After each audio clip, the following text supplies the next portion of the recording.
topics and opinions expressed in the following show are solely those of the host and their guests and not those of W4CY Radio, its employees, or affiliates. We make no recommendations or endorsements for radio show programs, services, or products mentioned on air or on our web. No liability, explicit or implied, shall be extended to W4CY Radio or its employees or affiliates. Any questions or comments should be directed to those show hosts. Thank you for choosing W4CY Radio.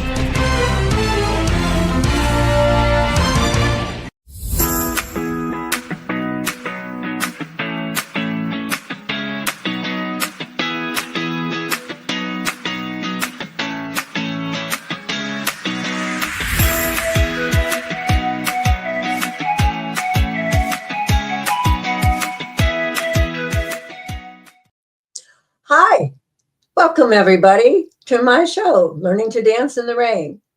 I'm Shelby Wagner, and I am the host of the show, and I bring you topics of life issues with the idea of learning resilience and coping with our problems, and so we can move on and get back to enjoying life. And that's what I hope that you're doing, is enjoying life. Today's guest is me. Again, I want to remind you that life is not about waiting for the storms to pass. It's about learning to dance in the rain. And what I'm going to be talking about today is fraud. Will this stuff ever end? I would invite you to join me today if you have would like to share anything about an event in which you were scammed. Scammed and fraud, they both mean the same thing. They are all cons, or we get swindled out of our money. Whatever. But the number for reaching here is 561-623-9429. And I'd like to hear from you as we go along, if you are so inclined to join me. So let's talk about, I'm going to talk about some high profile frauds, some current ones that I just learned about today, and some that I'm more familiar with. But some of the key questions I want to talk about is, why does fraud keep happening? And how does it affect our society? How does it affect us, the victims of fraud? And I believe everybody has been swindled or conned or lost some money that they might have avoided had they known what it was really about when they started. And the question, can we ever eliminate it? So let's talk, what is fraud? Well, I have two definitions here, or maybe more. The intentional deception for financial or personal gain. So anytime a group of people or another person knowingly suggests something to us that they know is not legal or not right, and they entrap us into their concept and get us to invest our money, and we, that is lost. This is not talking about brokers, financial planners. No. If we talk to them, they'll tell us when there is a fraud. At least if they're honest financial planners, they will. And I'm sure I had people at the bank tell me that, Shelby, that's, I think that's a scam. And I refuse to believe them. And we're going to talk about why, about that in a few minutes. When we get to the why does it keep happening? How does it affect the people that have been scammed? And how does it affect the people on the other side? So the other one definition is that it involves false representation. In other words, lies. It involves concealment. You're hiding some of the facts from the person. And it involves a breach of trust. Oh boy. The funny thing is that on the romance scammers, they work on obtaining the trust of whomever they're talking with, because they'll get you to trust them. And then maybe you think that you're engaged to that person. You're going to marry them. They love you. You love them. And so they then start requesting money. The problem is they're not real. And we'll talk about that. The common types of fraud are financial fraud, like Ponzi schemes back in the end of the 1900s, 99 to 2000, somewhere in that area, was a man named Ponzi. And there were others that have their own schemes in which they convinced people to invest in their idea or invest in something that they thought maybe was going to make a lot of money. And actually, it didn't go into any investment. I think it went into their personal accounts. So there was really nothing in that they were investing in. That was a Ponzi scheme, promising high returns with no real investment involved. Insider trading, using confidential information to manipulate the stocks. And then there's embezzlement. That's all under financial fraud. There's corporate fraud, where accounting fraud and manipulating the financial reports to hide losses or initiate or inflate their earnings. There's bribery and corruption within businesses, corporate fraud. And then there's the cyber fraud, phishing scams. These are fraudulent emails or messages that steal sensitive data from you, and then they are able to steal your money out of your bank account. You thought something else was going on. There's identity theft, stealing information for financial gain, and deep fake scams is becoming very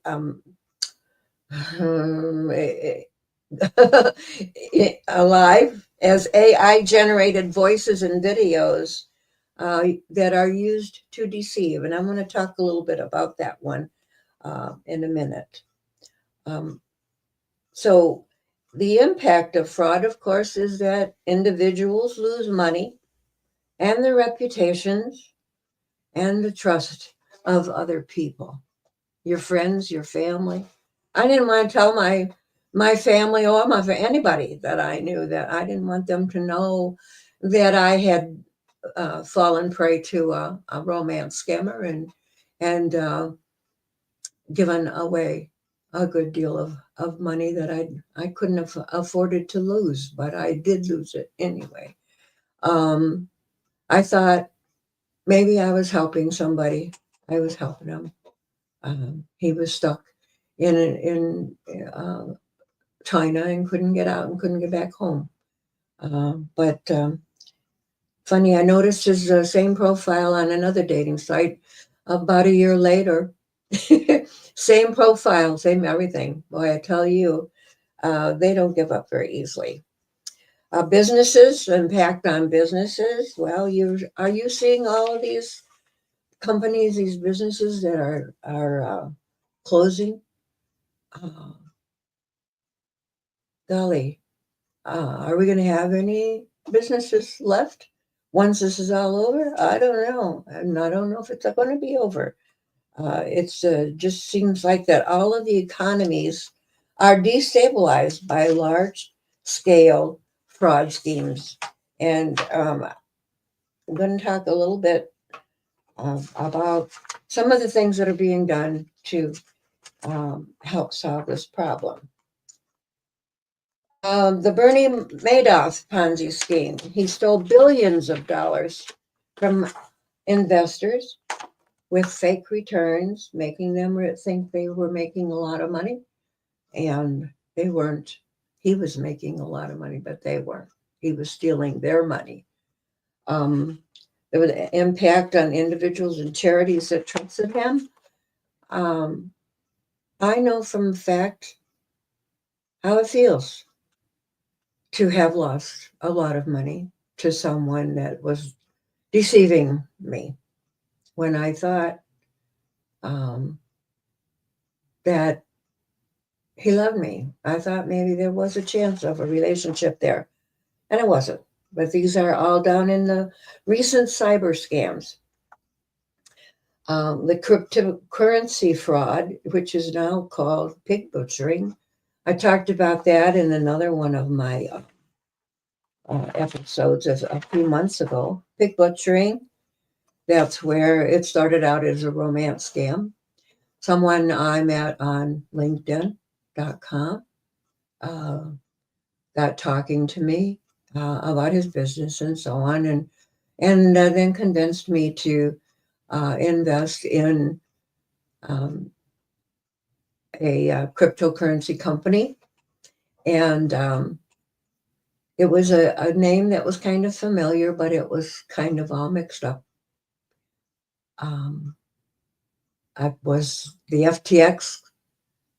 Someone else had recommended the FTX, and this guy recommended FXT. And being as unfamiliar with the whole uh, institute of cybercurrency, of Bitcoin, and all of that, well, I lost a lot of money there also. But I have been reading just today. There's a lady on LinkedIn um, who is now started the Operation Shamrock. She was a deputy prosecutor in Santa Clara County, California, Aaron West.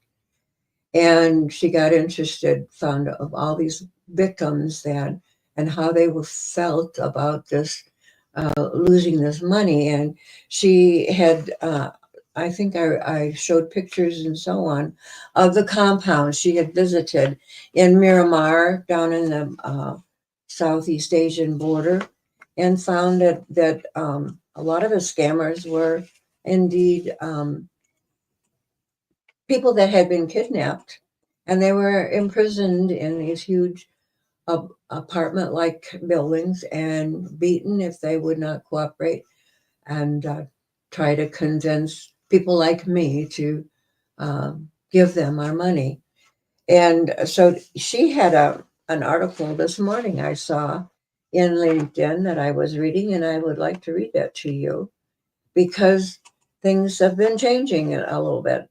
Because while we have focused on the scam compounds on the Thailand-Myanmar border, transnational organized crime and is in charge of it, has been methodically building a criminal state in Cambodia in plain sight and on the same blocks as police stations. Ride with me as I take you on my 1,000-mile tour through Cambodia, from capital city to the Vietnam border, the southern coast, and out to the Thailand border.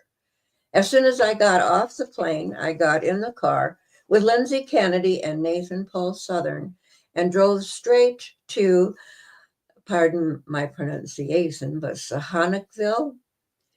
I've been teaching about it for 3 years, and last week I was able to see it for myself, said Aaron West. It was horrifying. We all understand Las Vegas with all the hotels and casinos on a major scale. But picture this, if you will, a town just like that. But instead of hotels that are filled with tourists, they are filled with victims trafficked in from all over the world and forced to commit these crimes of pig butchering or cryptocurrency scams and other scams. And that place, that town, is called Sihanoukville, Cambodia, one of the origin cities of this scamdemic. I knew it would be big. I'd seen the pictures, but I wasn't prepared for the literal city blocks with no entrance or exit except through heavily armed, guarded gates. Laundry hanging from windows made it clear to me that these buildings were fully occupied. Spotters across the street and cell towers on the roof, bars on the windows. There was no mistaking the sinister nature of this scam city. We have all been sleeping while the enemy has been on duty, working 24/7. Later focused on their mission, or laser focused on their mission, to cripple the United States and the European economy. Wow, that's what they're trying to do. Over the next week, this coming week, she is going to describe what she saw in her 10-day research trip through Southeast Asia. And I tell you, if you want to see what she, or read more from her, she's on LinkedIn.com, and her name is Erin, Erin West. She says, over the next week, I will describe what I have seen on my 10-day research trip through Southeast Asia. And if it doesn't scare the H out of you, you're not paying attention. I'm going to lay out the problem, and then I will tell you how we fix it. And she had a map here of Southeast Asia. And let's see if I can tell you. I can pronounce these names, but there are 1, 2, 3, 4, 5, 6 areas, especially where they are building these Las Vegas style cities for the people they kidnap and force to do their dirty work, force to call us and make us feel that we are loved, and they try to earn our trust. And then all of a sudden something happens, and they need money. And so they want us to send our money to them. I was noticing, let's see, are some other articles from Frank on fraud. .com, I believe is his name. Pig butchering operations moved to hotels in India as the scam virus spreads globally. From luxury hotel rooms in Pune to sophisticated courier networks, Cambodia-based cyber syndicates orchestrate elaborate pig butchering operations across India. These shadow networks employ everyone from small-time snack vendors to aspiring Bollywood models, and show how pig butchering operations are spreading like a virus to countries worldwide. And who are the victims that they're scheduling after? The money is the United States and England. British, never mind. There was one here, let's see, several here that Frank had brought up. A Hyundai dealership was shocked when they found 239 cars in a storage lot that used to carry only 10 cars. They soon discovered that their director of used cars was operating a kickback scheme to buy cars online for inflated prices from people he worked with and then split the proceeds. It took the dealership months to sell those cars, eventually resulting in $2 million in losses. Ooh, wow. We can't even trust our own people here in America, can we? Goodness. Here was one he wrote. Gamer to fraudster. A 16-year-old kid got cheated when he was online playing Halo. Little did he know that event would lead him down a twisted path into a career in online cyber crime. 16-year-old kid, I read somewhere that the youngest person who has been defrauded of money online was an 8-year-old child. Well, how about the oldest?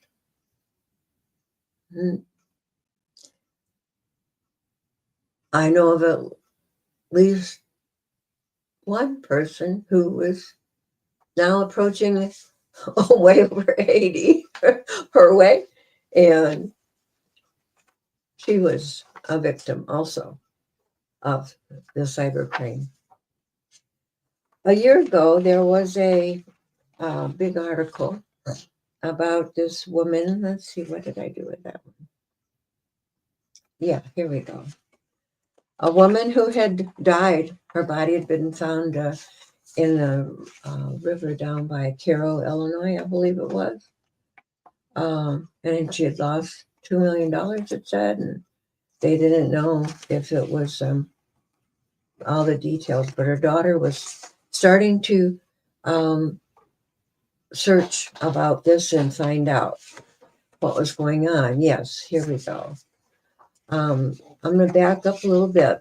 This was 3 Chicago area residents involved in moving more than $3.5 million for an overseas-based romance scam network were sentenced in recent weeks, including a former U.S. Postal Service employee who told CBS News she regretted getting sucked into this quote-unquote dumb-ass scheme by her then boyfriend. Jennifer Gosha was a former U.S. Post Office employee and an Iraqi War veteran, and she was sentenced to 3 years probation with first 6 months on house arrest with limited movement for her involvement in the fraud case out of Chicago. And one of the victims was this to the scams facilitated by these 3 defendants was 57-year-old Laura Cowell. For over a year, CBS News investigated the disappearance and death of Cowell, a widow and retired healthcare executive from Galena, Illinois. Cowell became involved in a romance scam with a man she met through Match.com who called himself Frank Borg. What started as an online and telephone romance migrated into increasingly desperate requests for money. At first, Cowell sent money willingly, and later it appeared that she had been coerced.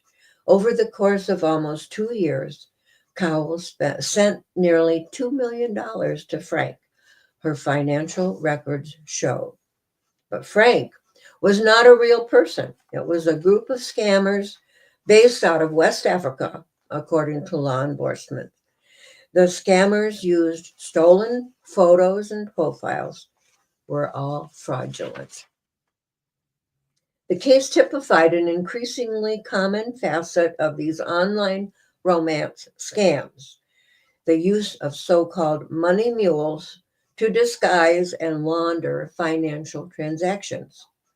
The CBS News investigation found that one of Cowell's initial payments for $75,000 made at Frank's request was actually received by 3 people living in the Chicago suburbs, including someone named Gosha, according to law enforcement records. The other 2 conspirators, both Nigerian nationals, Samuel Anekwa and Anthony Abeki, were sentenced in November. The criminal complaints against the 3 say undercover agents made secret recordings that show their involvement in romance fraud and a range of other schemes. Investigators allege that the trio's scams resulted in at least $750,000 in losses for victims. What does a victim do when they get losses like that? I couldn't even think. I would have never had $750,000 in my whole life. I don't think. Anyway, Anaqua pleaded guilty to wire fraud and money laundering in July of 2023, and agreed to cooperate with prosecutors as part of his plea deal. He received a 10-year prison sentence. Ibeki pleaded not guilty to the 14 counts against him, which included wire fraud and forgery. He went on trial last September and was found guilty on all 14 counts, and he was sentenced to 20 years in prison. Oh, thank goodness. Finally, some of these people are being caught and sentenced. But anyway, I'm getting ahead of myself. CBS News spoke to a juror on Ibecky's trial who told us the most moving aspect of the case against Ibecky were the victim's statements. 4 witnesses testified about the pain and loss they suffered through Ibecky's scams, including a retired dentist in his 70s who suffered from early onset dementia. He cried a little on the stand, said the juror, who used to remain anonymous, asked to remain anonymous about Ibecki. But it seemed more about the overwhelming amount of evidence that they had against the man that convinced the jury that he was guilty. Kelly Gow, Laura Cowell's daughter, gave a victim impact statement at both Ibecki and Anaqua's sentencing, sharing words about her late mother in an interview with CBS News last year. She told us she has so much anger against the criminals who led her mother to her death. I look at my life now, and my mom, and my mom is missing out on all of that, said Gao in an interview last year. They took so much away from me. They took everything away from her. My family will never get the time back. In an interview with CBS last year, Gosha explained she had been dating Abeki, whom she thought was a Nigerian doctor. Gosha said she was also a victim of the romance scam and became a money mule herself.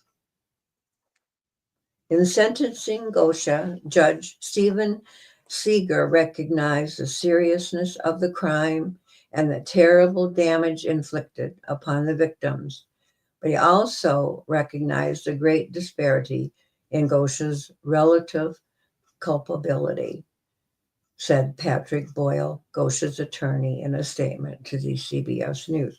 You know what is,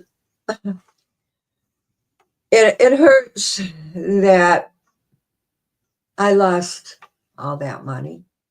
It hurts that I'm still paying back what one of the scammers charged on my credit cards because I gave him the information of them. So I'm guilty myself. There were others that tried to convince me to open bank accounts for them in the USA. They claimed that they were working out of the country in foreign countries, and they were having trouble getting their money. So they wanted me. I don't know exactly how they were going to get money in that bank account, and then I was going to have to send it back to them. But I was not about to do that because I figured somewhere in there it was going to be all on me, and they would claim that I had done this all on my own, and I was not going to get involved in that, which I feel, okay, at least I was smart enough to recognize that. But as all victims feel about falling for these scams is, how could we have been so stupid? How could I have done that? When I go back and I read some of those letters that I received from scammers, and I thought, even at the time I received some of them, I thought, boy, this is ridiculous. But I didn't stop. And that's one of the points I want to make today is why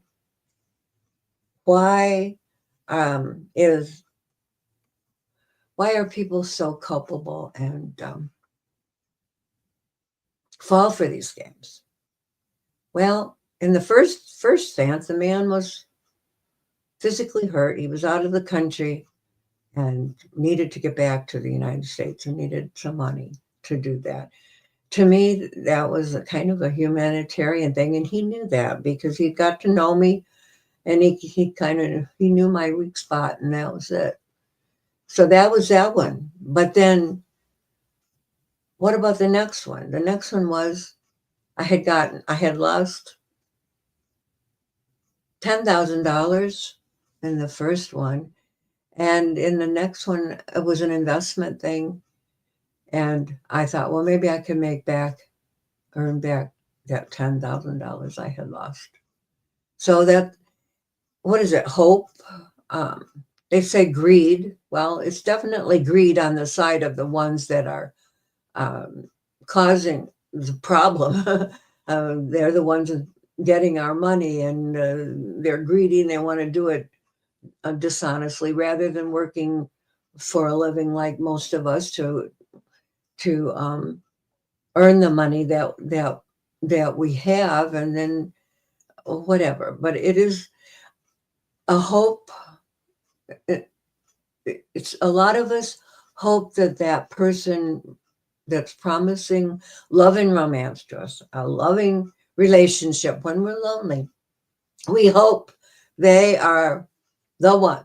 We hope we want love, we want attention, and they give it to us. And wow, we fall because that's what we want. We want to be loved. We want, maybe in the second case, it was I really needed to have help making more money. I was retired.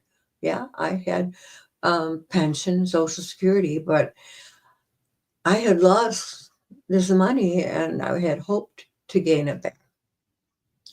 So I put my hope in the wrong person. And I think that's one of the things we need to remember, that people say, well, gee, I can't believe someone could fall for a romance scam. Or I don't believe that they could fall for an investment scam. Well, how come so many people are?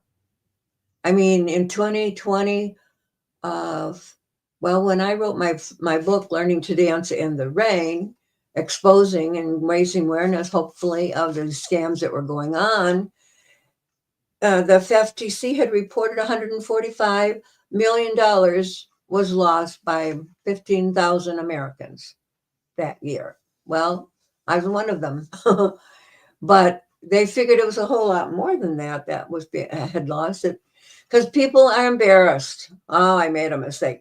Who wants to admit that you made a mistake, especially if you've lost money, or you thought you were in love and now you're not anymore. That was just a fake, and that hurts, and you're going to grieve the loss of a relationship that you thought you had. So grief is in there. Yeah. Where is that dream? Sometimes I wake up and I thought, oh gee, that would have been so nice. And then I remember Shelby, hey, he was fake. He was filling you filled with lies. That wasn't true. There was nothing a bit true about it.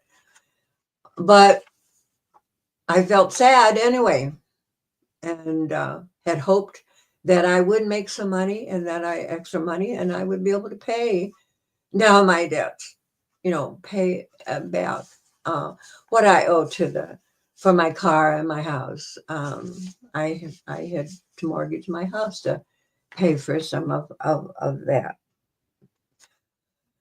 dream that I had and hope that I had of earning money. So the loss, well, that's why does it keep happening? Because people are greedy? Well, I would say anybody that is in like a banker, or anybody that has control over a financial situation, and they can make the books look like they made more money than they did, or they can hide some things, or lose some things, or transfer some money over to a different account. they have a responsibility to their employees and to their clients to do the right thing, not to put the money in their pockets or hide it somewhere else where they can use it.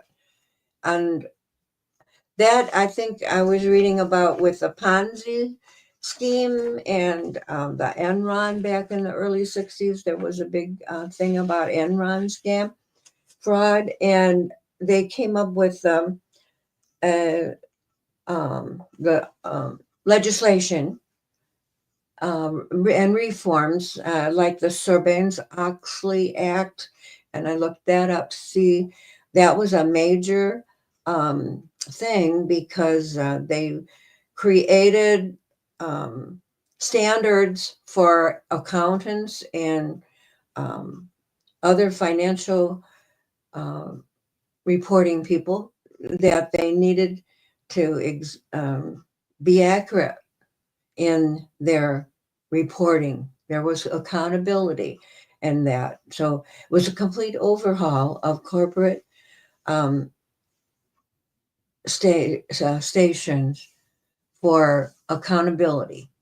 Where is that money going? Where did it come from? And so on. And then that happened in the early, 2000s? And here it is 25 years later. And look at all this stuff that's going on now. Oh my goodness. And then the AI, you add that in there. We don't know what to believe anymore, do we? Here is another report from I got this morning from Fox News. It was actually in February this year. Montcalm County, Michigan. Michigan's where I live. The deputies are warning Montcalm County residents of a scam making the rounds that involves scammers arriving at victims' homes. The Montcalm County Sheriff's Office says a scammer calls victims while claiming to be a bank representative. Victims are told fraud was detected in their accounts and instructed them to open a new account on a website to help them catch the so-called suspect. Victims are then reportedly told to stick their credit cards in envelopes and insert them in their mailboxes with flags raised so their chips may be scanned. The deputies say the cards are then stolen and they're used shortly thereafter. The website logins also lead to money being drained from the victims' bank accounts. The fact that the suspects went to the homes of the victims is of extreme concern, the police officer says. The investigation is in its early stages, so no additional information was available at this time. Deputies wish to remind the public not to give away personal information or follow instructions that you didn't begin the phone call with. They urge everyone to warn older family members so they don't become victims of scams like this. And so that's what I have been preaching since I wrote my book, Learning to Dance in the Rain, in 2018. Do not send money to people you don't know. And then in my book on scams, I wrote descriptions of 150 different scams, frauds that are out there that people are going to try to get money from you on the telephone, on the internet, even walking up to you on the sidewalk outside. So, oh, hello there, please. You do not know whether the stranger is telling the truth or not. And I sometimes wonder if I would know if a friend was lying to me or not. We just have to be very, very careful. So how do we fight fraud? It says by strengthening the laws and regulations, we have to have stricter penalties for fraudsters. 10 years for that one man that I read earlier today, 20 for that second guy. You have to also have better oversight for financial institutions in auditing their books, making sure that they are correct. Every business probably needs someone who is trustworthy, someone who can audit the books and find out if someone else is doing something illegal. Raising public awareness and education. Our schools need to have someone there to teach fraud prevention skills.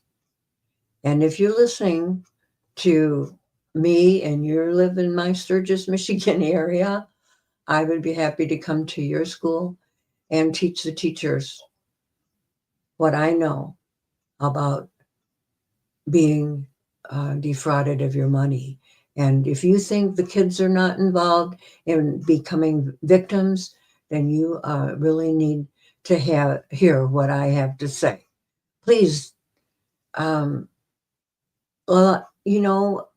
I don't know how many of the students who have committed suicide were victims of fraud, but I know that a lot of them were, because if they are they are on the internet with their phones talking to people, and it's very, very easy to slip into a relationship with someone you don't know that pretends to be very caring about you, and then they turn on you, and what they learn your secrets.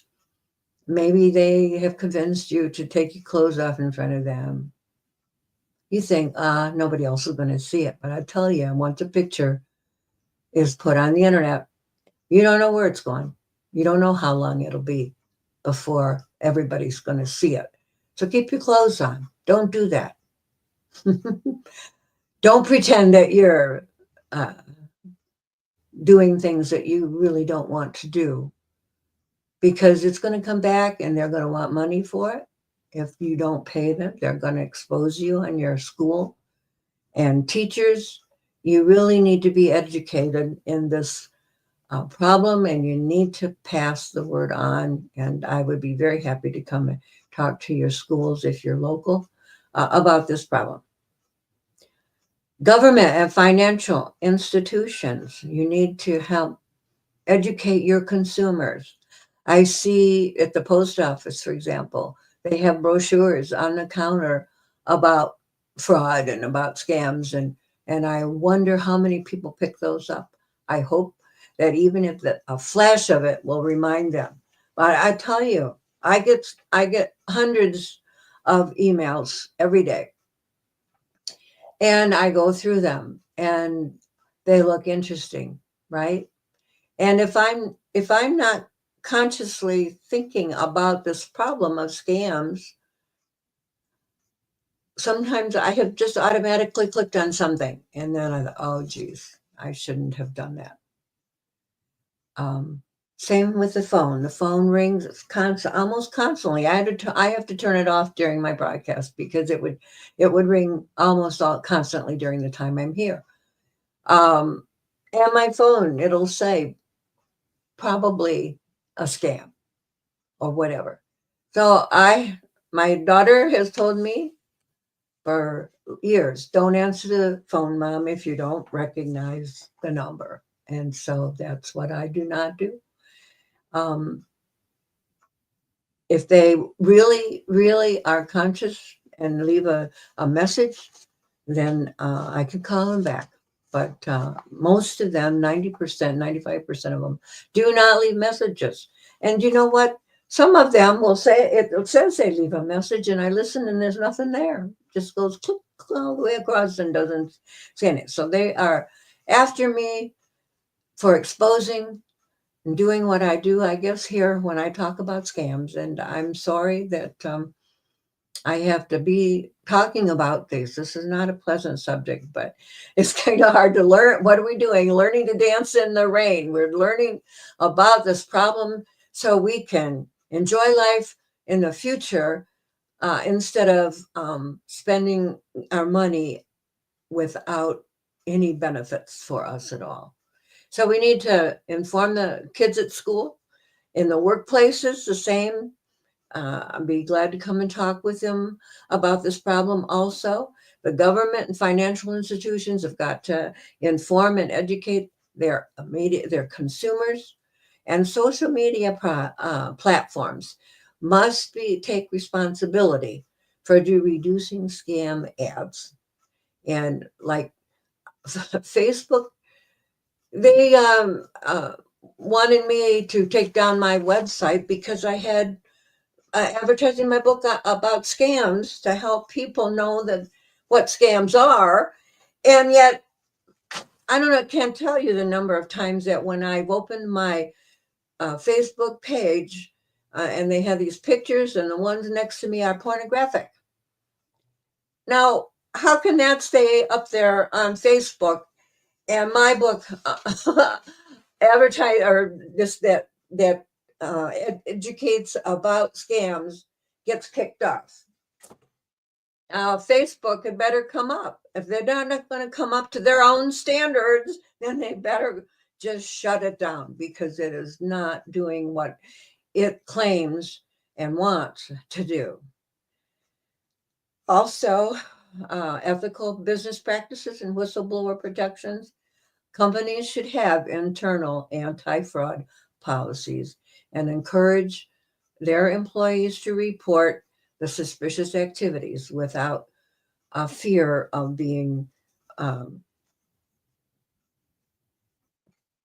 harassed afterwards or arrested or whatever. Personal cybersecurity measures. Avoid sharing sensitive information about yourself. What on earth is that? That's sometimes, and especially on dating sites, is don't tell your last name. Don't give out your personal information until you have talked to that person for a while and really know what hey. And in my book, Learning to Dance in the Rain, I give 38 red flags that give you an idea that, hey, you better be careful what you say once you read these on your letters or you hear the person say that. Anyway, wow, I see my time is over, almost over. 3 minutes to go. I want you to go to Amazon.com. I have my new book, Finding Love Again, a senior's guide to internet dating, because I do believe in internet dating. And I have put my strategies for success there, and I hope you'll go and see that. And next week, I hope that you will be back again. And we will talk some more about learning to dance in the rain. Remember, it's not about waiting for the storm to pass, but it's learning to dance in the rain. And that's what we have to do in spite of the darn scams and all the other bad things that happen to us. I'm going to say bye now and take care, and we'll see you next week, 12 o'clock on Tuesday, Eastern Standard.